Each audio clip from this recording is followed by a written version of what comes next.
Hello everyone, this is Kasada Owen, and today I'm going to be taking you through the etiology, the spread, treatment, and the prognosis of neoplasia. So we shall start with the etiology, which means the causes of neoplasia. So these can be subdivided into two. We have the extrinsic factors and the intrinsic factors, and we shall begin with the intrinsic factors. So the intrinsic factors means those ones that are usually within the body, that the causes are generated from within the body. One of them is called heredity, and this one has been revealed basically through the human studies that heredity predisposition undoubtedly exists.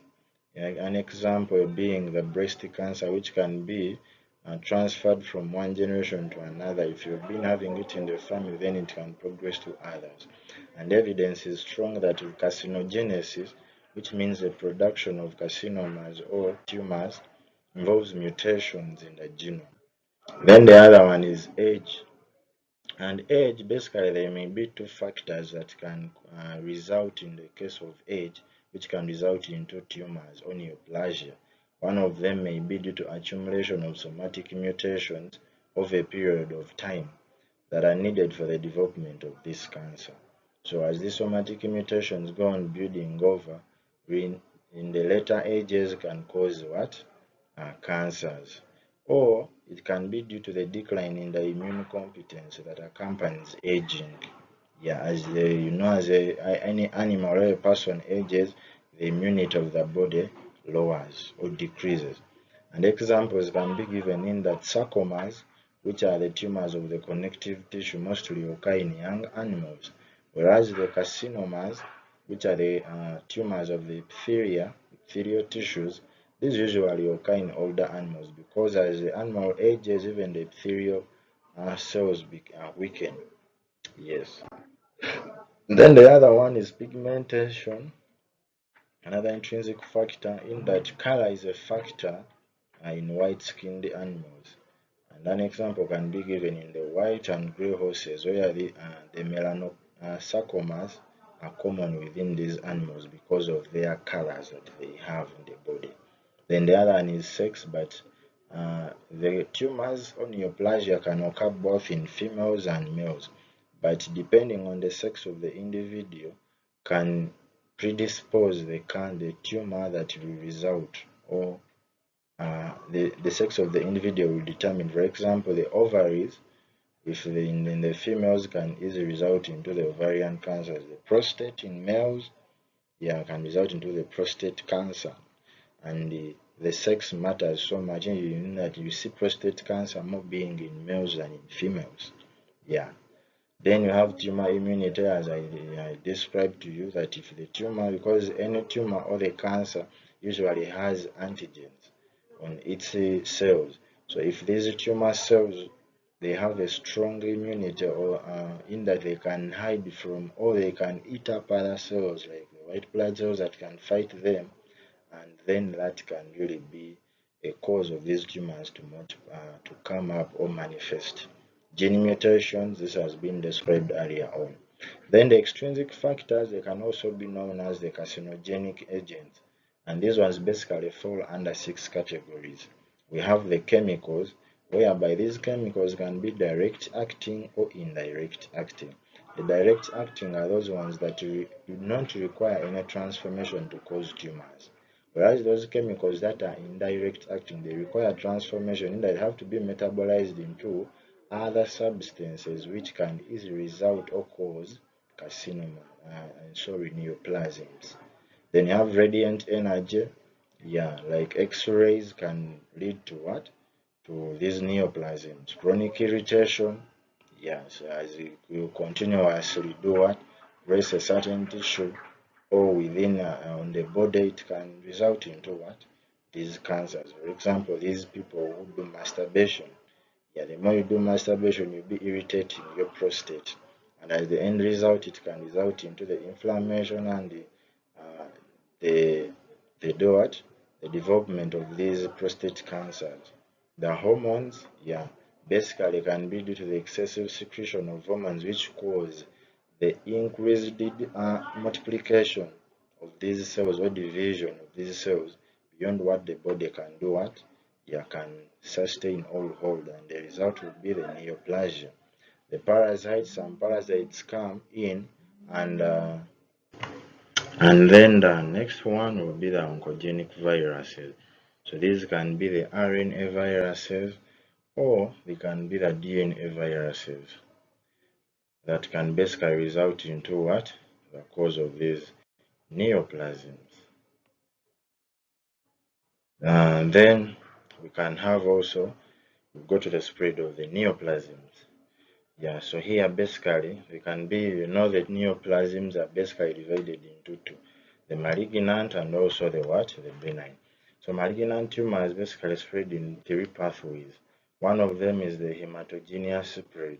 So as you hear hematogenous meaning basically using blood and lymphatics. So mostly this spread or pathway is usually used by the sarcomas, but it can also be used by the carcinomas. So the sarcomas, as I explained to you later, they are the tumors of what? Connective tissue. Yeah. So arteries are more resistant to invasion than the veins and lymphatics due to their one, the thickness of these arteries, the elastin content, and also the protease inhibitors. Yeah.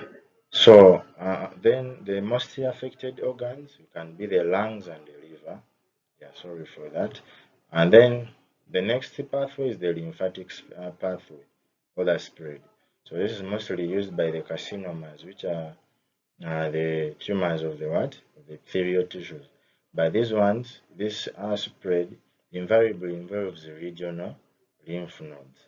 Yes, then we have the seeding within the body cavities. This means the transfer of tumors or tumor cells from one cell or mucous surface to another by direct contact. Yeah, so within cavities they be on doing what? Transfer. But this method is a characteristic of the cancers of the ovary, or what you can be called as the adenocarcinoma. Yeah, so which are often cover the peritoneal surfaces widely. But the benign tumors, these ones basically are spread by expansion, just as they go on expanding.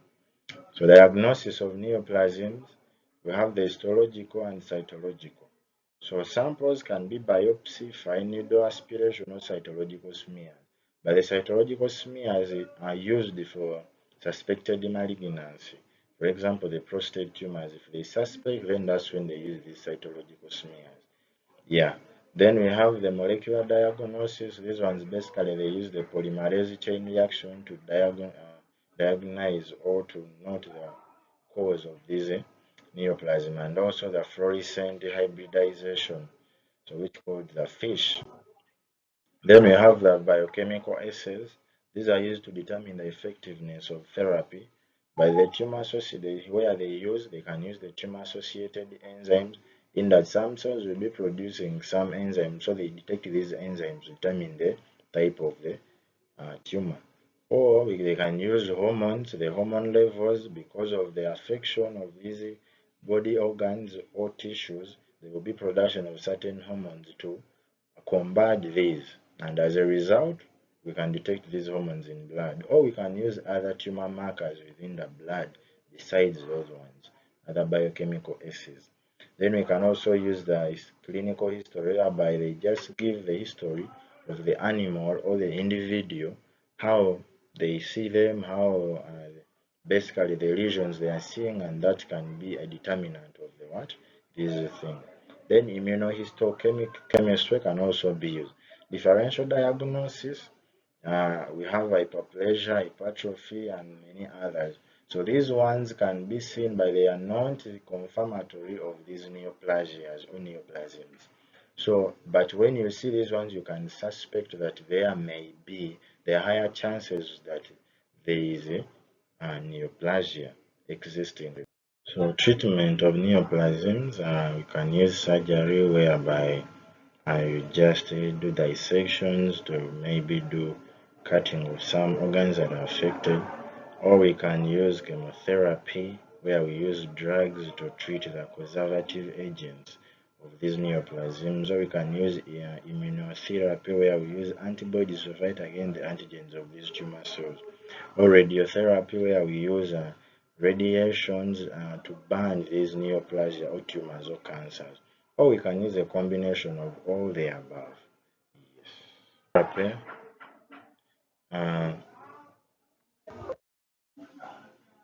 then the prognosis of neoplasia depends on location, the biological behavior, and the patient's behavior, and also the patient's health status. Sorry. So an example can be given as benign tumors having a favorable what prognosis, whereas the malignant having guarded, poor, or graved. So, however, these benign tumors can be lethal if large and located in critical areas like the brain. Yeah, so the location really determines the